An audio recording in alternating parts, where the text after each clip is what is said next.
Last episode में हमने देखा कि तांग शैंग और बाकी सब शिप के अंदर बैठकर सी ड्रैगन मास्टर के पास जा रहे थे और आसपास कोई भी सोल बीस्ट नहीं था। वो समझ जाते हैं कि सी ड्रैगन मास्टर का ऑरा इतना ज्यादा खतरनाक है कि कोई सोल बीस्ट यहाँ नहीं ठहर सकता है। वो सब अब सी ड्रैगन वर्ल्ड मास्टर की ताकत का अंदाजा लगाने लगते हैं और मिस्टर ताई तांग शैंग से सावधान होने को कहता है। तांग शैंग कहता है कि वो मेरा लास्ट ओपोनेंट है और वो ही सीक्रेट गार्डियन में से सबसे ताकतवर गार्डियन है। उनका नाम सी ड्रैगन वर्ल्ड मास्टर है। उनकी प्रोटेक्टिव शील्ड बहुत क्वालिटी की है और ब्लू लाइटनिंग टी-रेक्स की टॉप लेवल जितनी ही पावरफुल है। वो चाहे कितने भी ताकतवर हो, लेकिन हमें अब जीतना ही होगा, क्योंकि जब हम इनसे जीत पाएंगे तभी हम मेनलैंड पर जाकर मार्शल सोल एम्पायर से लड़ पाएंगे और ज्ञान दोलो जो कि लेवल 99 पर है उससे जीत पाएंगे। वो सब बहुत ज्यादा चिंता कर रहे थे। मिस्टर ताई कहता है कि सी ड्रैगन वर्ल्ड मास्टर की सोल पावर सभी मास्टर के बीच सबसे ज्यादा है। तांग शैंग ने अभी तक बहुत फाइट की है और सी ड्रैगन वर्ल्ड मास्टर तांग शैंग की फाइट टेक्निक को ऑब्जर्व भी कर रहे होंगे और उन्होंने तांग शैंग के खिलाफ कोई ना कोई प्लान तो सोच ही रखा होगा। तांग शैंग अब खुद भी उनको हराने के तरीके सोचने लगता है और कहता है कि अब तक जो मैंने टेक्निक बाकियों पर यूज की है उन टेक्निक में से मैं इनको नहीं हरा पाऊंगा। जितनी भी स्किल्स और टेक्निक्स मैंने अभी तक सीखी हुई हैं, मुझे उन सभी को यूज करना पड़ेगा। वो ऐसा सोचकर सभी स्किल्स को सोचता है और उसके सभी स्किल्स हमें एक साथ एक्टिवेट होते हुए दिखती हैं।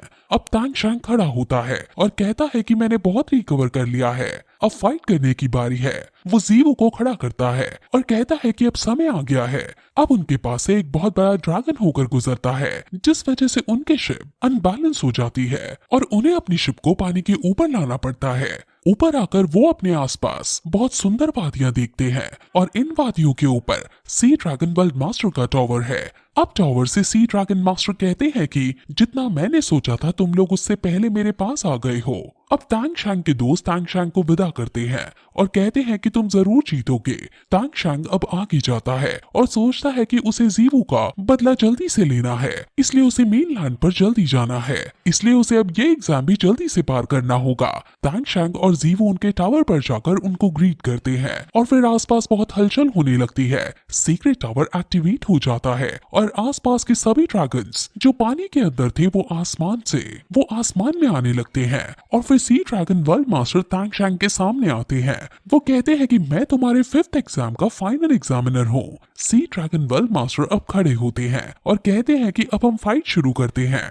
तांग शैंग अब अपने प्रिजन को निकालकर सबसे पहले जीवो को उसके अंदर रखता है, क्योंकि जीवो इस खतरनाक एग्जाम में उसका साथ नहीं दे पाएगी। तांग शैंग अब अपनी सभी स्पिरिट रिंग्स को एक्टिवेट करके आगे बढ़ता है। सी ड्रैगन वर्ल्ड मास्टर भी अपनी सारी स्पिरिट रिंग्स को एक्टिवेट कर देता है। तांग शैंग अपने ब्लू सिल्वर फील्ड के रियलम को हर जगह फैला देता है। उसके दोस्त तांग शैंग के इस रियलम को देखकर शॉक हो जाते हैं, क्योंकि अब ये रियलम पहले से और ज्यादा इवॉल्व हो चुका था। ब्लू सिल्वर फील्ड का स्कोप यानी उसकी रेंज भी बहुत बढ़ गई थी और उसको दोस्तों को लगता है कि तांग शैंग अब आसानी से सी ड्रैगन वर्ल्ड मास्टर से जीत जाएगा। लेकिन जियो बाई कहती है कि तांग शैंग की ब्लू सिल्वर फील्ड बहुत ताकतवर है और ये फील्ड बाकी सी मास्टर के ऊपर असर भी कर जाती है। लेकिन जिससे तांग शैंग की फाइट हो रही है वो सी ड्रैगन वर्ल्ड मास्टर है और आसानी से ऐसी फील्ड को तोड़ सकने में केपेबल है। तांग शैंग ने अपनी फील्ड एक्टिवेट करके सी ड्रैगन वर्ल्ड मास्टर को ब्लू सिल्वर प्लांट में चारों तरफ से जकड़ लिया था, लेकिन सी ड्रैगन वर्ल्ड मास्टर एक ही झटके में उसकी पूरी ब्लू सिल्वर प्लांट को खत्म कर डालते हैं। तांग शैंग ये देखकर हैरान हो जाता है और उसे समझ नहीं आता कि आखिर सी ड्रैगन वर्ल्ड मास्टर ने ये कैसे कर लिया। अब सी ड्रैगन वर्ल्ड मास्टर अपनी मार्शल फॉर्म में आते हैं और वो भी अपनी फील्ड को फैलाते हैं। उनकी फील्ड का नाम डेमन डिस्ट्रॉयर है। उनकी फील्ड के आते ही तांग शैंग की फील्ड खत्म हो जाती है और अब sea dragon world master combat fight करने लगते हैं और वो तांग शैंग पर हमला कर देते हैं, जिसके बाद ये एपिसोड यहीं खत्म हो जाता है।